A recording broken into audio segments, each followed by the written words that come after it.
Ashamarka fuuna jecha keessummaan kiyya karraa leencoo gammachuuti baga nagaa dhufte jecha gara gaaf kiyyaa caa leencoo mee abbaan kee maal ture nuuf himi.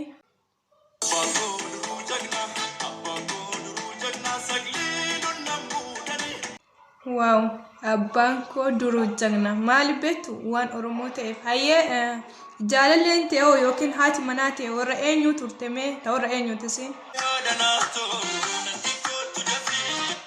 Shaggee haadhanaatoo natti kootu dafii hayyee jaalalli yeroo jalqabaaf si qabe mee akkam si godhaa ture nuuf himi. Hayyee sadamaasaa achi boodoo.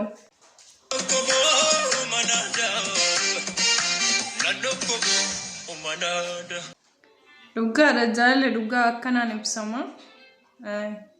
Yeroo tana bade malee jaalalli dhugaa akkas ture.